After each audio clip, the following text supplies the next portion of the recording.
All right, guys, in today's video, what we're going to be doing is on the 2012 through 2015 and maybe the 2016 Cruze Limited. On those Cruze models, we're going to be showing how to add a glove box light. This was standard in the 2011 version, and then GM dropped it for a cost-saving move.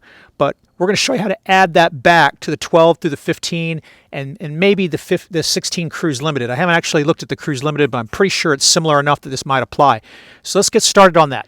All right, the first thing we're going to do is disconnect the negative terminal on the battery. Now the reason we're doing that is part of the trim that we're going to be removing is going to require us to remove the airbag on the passenger side. All right, next thing we're going to do is we're going to take a plastic trim tool and we're going to work it in to get this piece of trim off here. It just snaps on, but it can be a pisser to work off. Just very strong clips.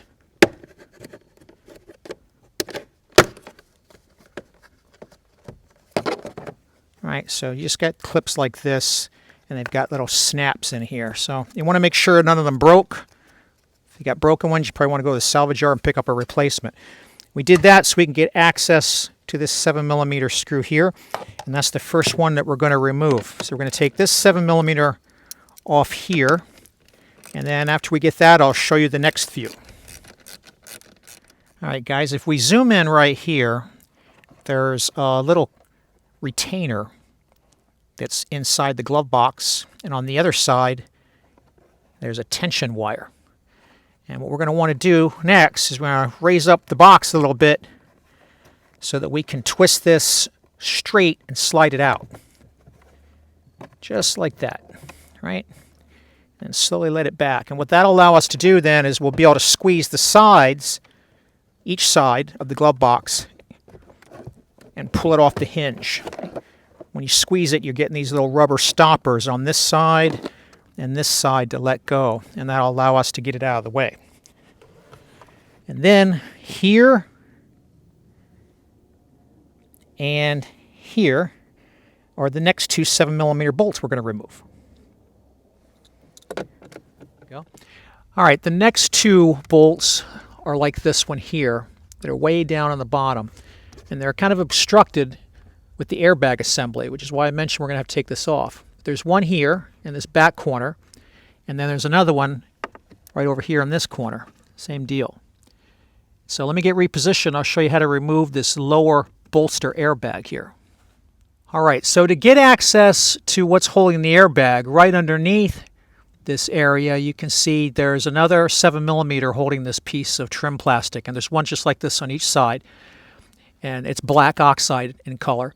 And then right below it in this view on the mirror, if we zoom in, you can see a 10mm that's silver. That's the one we're after. So we're going to take the 7 off on each side so that we can drop that panel down to get access to that 10. And if I pan the mirror over to this other side, we can see it's the same kind of deal on the outside edge here. Little 7, and then the 10 is obscured by it. So let's take these two 7s off, and then I'll show you how you can get to the 10s. All right, so now if we take this last 7 off,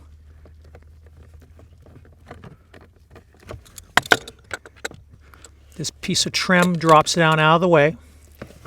You can take it out.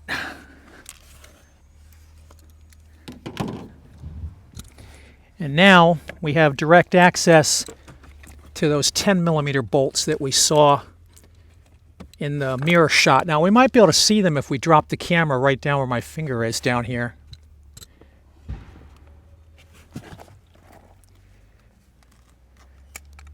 You can see them right there. So we're just going to drop a 10 on, and we're going to take these two off each side. All right, just taking out this loosened up 10 by hand here.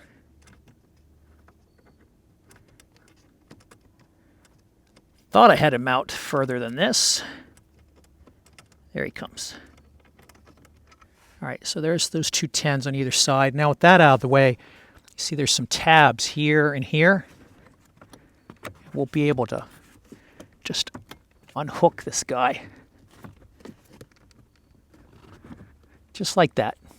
And now we can get in here and get these two 7s that we were talking about.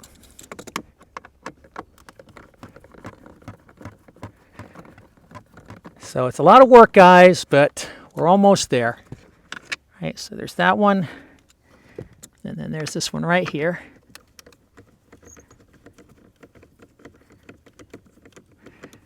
You know, we don't necessarily have to take this piece off, this airbag piece. We just wanted to loosen it up, and since we're fiddling with it, that's why we unplugged it. All right, so now if we've gotten everything off, we should be able to remove this guy.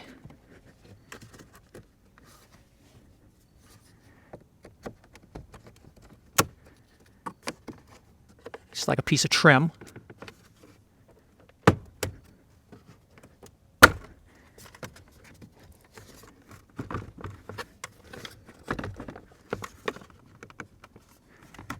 All right, so what are we after here? Well, I'm going to show you, this is where the switch would have gone normally in 2011 for when the door closes. And then right on the other side here is where the actual light assembly would have sat. Right here. And you can see there's even like a cutout shape for where the light originally sat right here with this angled piece. Now let me show you this same piece of plastic from a 2011 and you'll see what I mean. So here's that same glove box housing from a 2011 Cruze, right? So you can see here's the little tension cable that we released on the door. Here's the switch I was referring to, that when the door is closed turns the light off, and when the door is open turns the light on, and then there's the light. And this piece just sits in that cutout area that I was talking about, right? So we can actually remove this guy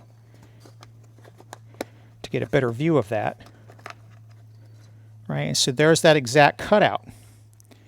So the piece that we have on the 2012, 13, 14, and 15, and again, maybe the 16 Cruze Limited, I'm not sure on that one, but I'm sure on the 12 through the 15, we're just going to cut this same shape out so that it can accommodate this assembly. And then we're going to drill a slot here, or you can probably just get away with a hole, but we're going to actually reproduce this slot so that we have the provision for the switch. So the only thing you need to do this upgrade is you need this assembly here, which GM sells, and I'll show you that. I'll put a part number link in the description, but I'll show you that in a moment. That piece just plugs in like this. I think I can pop this out. I can't remember if this has a clip or something on it. Yeah, it's got a little release clip right there. You push down, and that pops off. So you need this guy. And then you need this switch and this bracket. So you can pick this up on a salvage yard unit. You just need to get a pair of pliers in here and pinch this loose. I'll show that in a minute. And that's all you need to do this. If you've got a 2012, what I'm going to show you, you'll be pleasantly surprised. The harness side is already there. If you got a 13, they've dropped it for another cost-cutting move. But I'll show you for the 13, 14, and 15 the wiring that this went to so you can add it yourself. So let's go ahead and get our cutout and our drilling going. All right, so we could do the drilling and the cutting. Actually, this guy just fell off. I was going to show you that. With this in, or we can just take the airbag out so we can remove the piece and do it outside. And he was just going to fall out here. There's a clip on this end that pushes in. So we can pull these clips out on both ends. And we can let this guy sit. So it's just a clip like that. This is the whole airbag assembly. We'll just let it sit right like that. We don't want any tension on that wire, though. So get it to a place where it's not going to have any tension on it.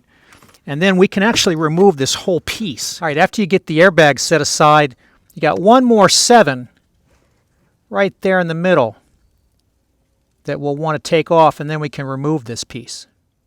All right, with that last guy out, then you can take this piece out. You can see very similar to the 2011 one, except that this is not cut out and the area for the switch is not cut out.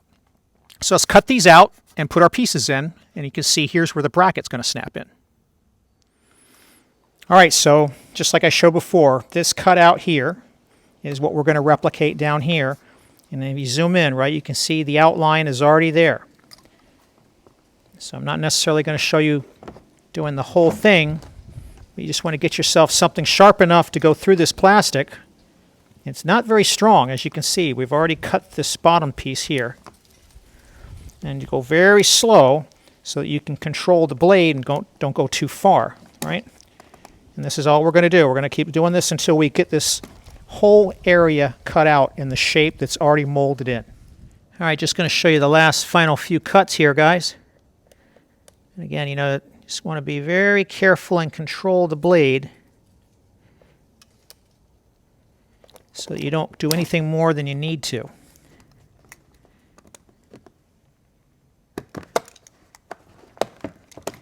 Right, and there's our cutout. Now we'll come in here and we'll just clean it up a little bit for any rough edges, and then we'll move on to drilling out the switch. All right, so this guy we're going to end up doing the same thing.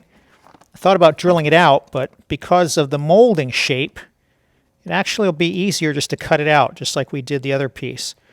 Just want to go a lot slower because we've got a lot of turns on this one. So same deal.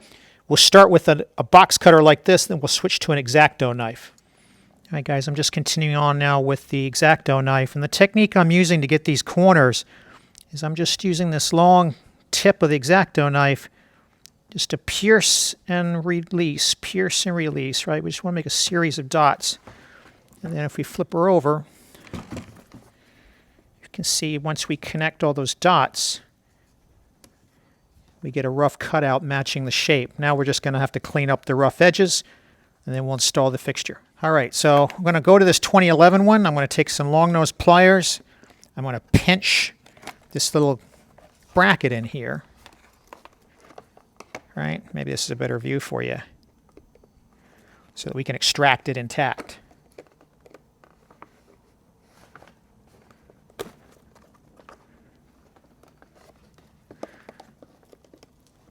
Come on.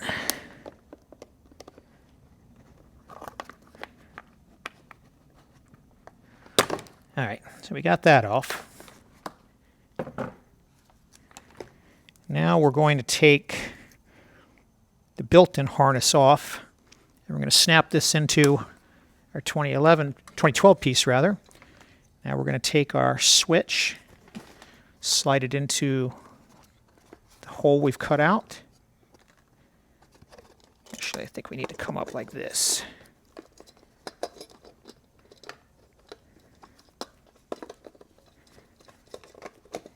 I'll get it right here in just a minute. There we go.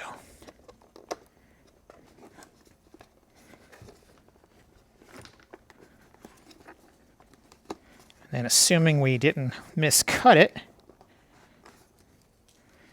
it should pop right in.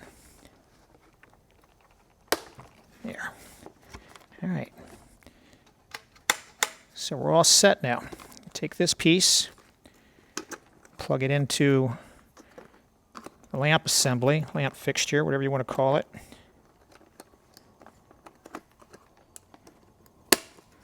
And now this piece is ready to put back in the vehicle.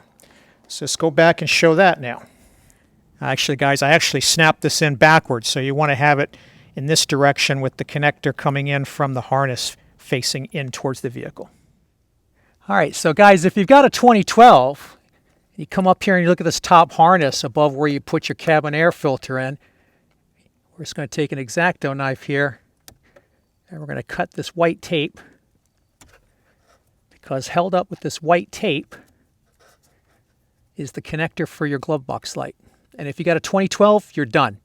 You plug this in and put everything back together, and I'll give you the torque values, and you'll be done. But what if you've got a 13, 14, or 15? Well, this connector won't be here. They saved a few more pennies by dropping this wire after they dropped the light. In 2012 and 13, they got rid of the wire. So you're going to have to run your own wire. And what I'm going to suggest you do is you run it from the body control module, which is right behind this panel here. So let me get some of these tools out of the way. We'll pull this panel, and I'll show you where to tap in to wire this guy up. All right, so right on this panel, guys, we work this off.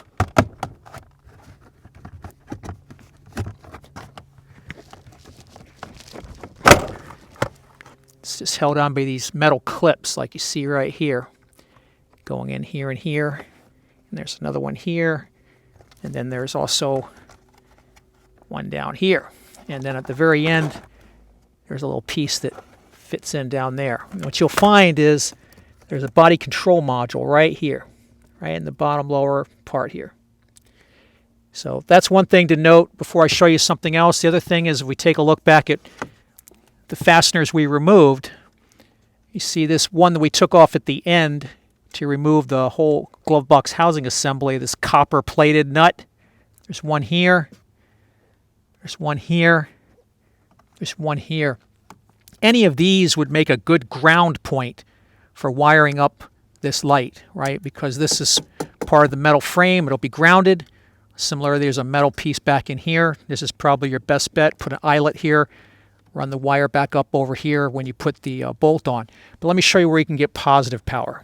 So if we step back for a moment, we've got the service manual for 2012. Electrically, it's going to be the same for all these Cruzes of this generation, 13, 14, 15. All right, so the best power source for this, I think, would be if we take a look at a couple of circuits I highlighted here. Let's see, this guy here. So the best place to tap into this on a 13, 14, 15 is the harness that supplies the power for the lights underneath the headliner, right? So you've got the center-mounted dome light in the middle of the headliner. This is the front of the vehicle. I guess I'll flip it over like this so it's in the right orientation. So there's the dome light, there's the two map lights, and these are the lights on each of the sun visors or sunshades. That whole circuit there would be the best place to tap into. And so if we take a look at where that circuit goes in our service manual, we can take a look at the dome reading lamp, sunshade left and right. We can see all these are on ground 1550 as the ground circuit, and they plug into harness J3332. Now if we take a look at the connectors themselves, so there's the sunshade connector. It looks like that, just 2 pins. This is the one for the left. Here's the one for the right. And we see our 1550 ground circuit. And now we see the power supplied by circuit 6815, which is identified as invertent power control. That's the same for the left. And that's the same for the right. And if we next take a look at the dome lamp, so the ones in the front, which are right by the rear view mirror, we can see are also on circuit 6815 invertent power control, circuit 1550 ground. So they're all sharing that same circuit. And so the best place to tap into that is the body control module.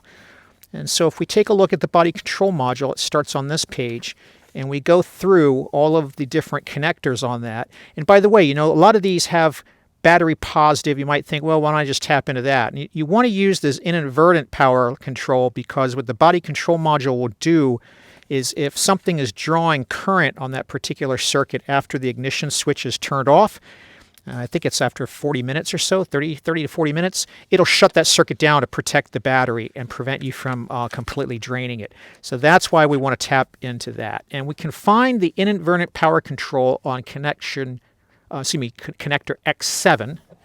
Pull this back a little bit. Connector X7, pin 2. That's your inverter power control. And there's circuit 6815. And if you look at the connector, they're talking about it as you plug it in. So this would be the one on the far end of the body control module that I showed you, on the far edge of it. And so there's pin 1, and there's pin 2, and there's pin 3. So pin 2 is right there in the middle along that top row right there. And so that's what you would want to tap into to provide power for this. And then you'd be protected in case the switch were to fail. The glove box is closed. You wouldn't even notice that the light's on. It would drain the battery. This way, it's protected just like any of the other devices on that circuit would have been. Now, I mentioned, before when we were talking about this, that only the 2012 is going to have this particular connector that's going to be supplying that inverted power control and ground. So if you're doing the 2013, you don't need this, right? I mean, if you want it to be totally factory, you can go ahead and clip this off like I did here to show from a 2011, and you can splice it in and use it. But all you really need is the light piece itself. Now you could take that off of a 2011 or you could pick it up brand new from GM. It's a 13577963. And what that looks like is just like the one we saw, right? There's your switch built in. And, you know, there's other places on the car that have a similar looking piece like this, but this is the one that has the switch, which is important for this glove box application. And then there's also, I don't have one to show you, but I'll put the part number below. There's an AC Delco repair pigtail for this connector. So if you remember, I guess I should take this back out again so you don't get confused. If you remember, this is the connector that plugs into the light itself, right? There's a repair pigtail for this particular type of connector. If you pick up the light assembly, this guy, and you pick up that pigtail, you have everything you need to wire it into the BCM for a 2013, 14, or 15. And again, it might even work on this 2016 Cruze Limited. I'm not 100% sure there. Leave a comment below if it's worked for you. So that's how you would do it. So again, just to recap, all of them, you do the cutout we just did to get the spacing in the housing. 12, the harness is going to be there. Clip the white tape, plug it in, done. 13, 14, 15, pick up these two parts, brand new, or pick up some 2011 pieces from the salvage yard, assemble it, wire it into the inverter power control for your positive, pick a place to grab your ground, right? There was a couple of places I mentioned on the actual frame you could use. If you wanted to, I mean, you could go grab a ground from down here. I wouldn't recommend it, though. I'd try to leave the grounds alone on the BCM and just take it from someplace else. All right, let's keep going. All right, guys, all of these 7mm screws are going to get torqued to 22 inch-pounds. It's a very small amount. Very few torque wrenches go that low. So just snug so you don't strip them out is fine. To put this piece on, there's a ridge. It's got to go underneath the insulation here, right? So you get that ridge underneath the insulation and then bend it into position. If you got any of it pinched, you can take a trim tool and work it out. Similarly with this piece down here, you want to make sure that your insulation trim is going, your insulation is going over, for the weather strip is going over that trim piece. To put your glove box back in, you've got these hinges on either side, and you've got these pieces here and here they fit into, right?